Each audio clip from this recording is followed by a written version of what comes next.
നമസ്കാരം. കലാകൗമുദി ഓൺലൈനിലേക്ക് സ്വാഗതം. P V അൻവറിന്റെ വിരട്ടലിന് മുന്നിൽ UDF വഴങ്ങുമോ?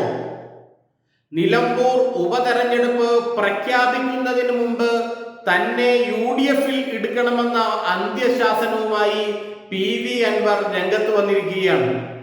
അതിന്റെ പിന്നിലെ കാരണം മറ്റൊന്നുമല്ല, ആര്യാടൻ ഷൗക്കത്തിനെ നിലമ്പൂരിൽ സ്ഥാനാർത്ഥിയാക്കാൻ UDFൽ ചില ചർച്ചകൾ തുടങ്ങിയിരുന്നു.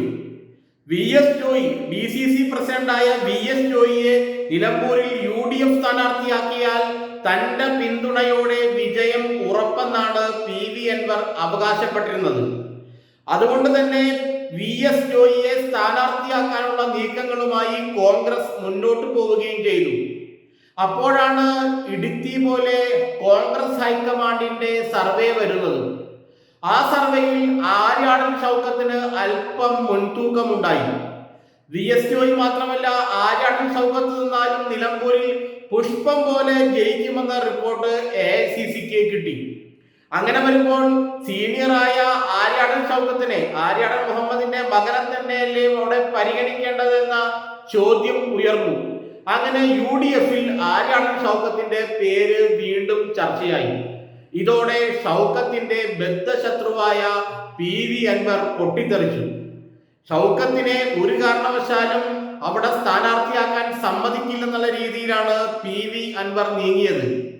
അതിന്റെ ഒരു പടിയായിട്ടാണ്, അല്ലെങ്കിൽ അതിന്റെ ഒരു മുന്നോട്ട് പോക്കായിട്ടാണ് തന്നെ UDFൽ ഉടൻ തന്നെ എടുക്കണമെന്ന ഒരു അന്ത്യശാസനവുമായി പി വി അൻവർ രംഗത്ത് വന്നത്. VS ജോയി ആണെങ്കിൽ താൻ തന്നെ ജയിപ്പിച്ചു കൊള്ളാമെന്നും ആര്യാടൻ ഷൗക്കത്തിന്റെ കാര്യം തന്നോട് പറയരുതെന്നുമാണ് സാക്ഷാൽ പി വി അൻവർ UDF നേതൃത്വത്തെ നേരത്തെ അറിയിച്ചത്. എന്നാൽ പി വി അൻവറിന്റെ ഭീഷണിക്ക് അങ്ങനെ വഴങ്ങണോ എന്നുള്ള ചോദ്യം കോൺഗ്രസ് നേതൃത്വത്തിലും ഉയർന്നു. അതുകൊണ്ട് തന്നെ തൽക്കാലം ആര്യാടൻ ഷൗക്കത്തിനും VS ജോയിക്കും ഒരേ പരിഗണന നൽകാനും തെരഞ്ഞെടുപ്പ് പ്രഖ്യാപിക്കുമ്പോൾ തന്നെ ഇവരിൽ രണ്ടുപേരിൽ ഒരാളെ സ്ഥാനാർത്ഥിയാക്കാനുമാണ് കോൺഗ്രസ് നേതൃത്വം ആലോചിക്കുന്നത്.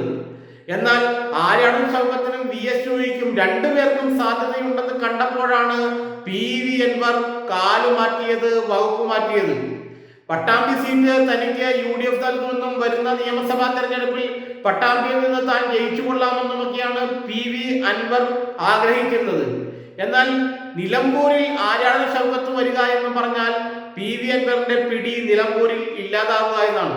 എന്നാൽ VS ജോയി ആണെങ്കിലോ, VS ജോയിയെ ജയിപ്പിച്ചത് താനാണ് എന്നുള്ള പേരിൽ വീണ്ടും നിലമ്പൂരിൽ അദ്ദേഹത്തിന് ആധിപത്യം ചെലുത്താം.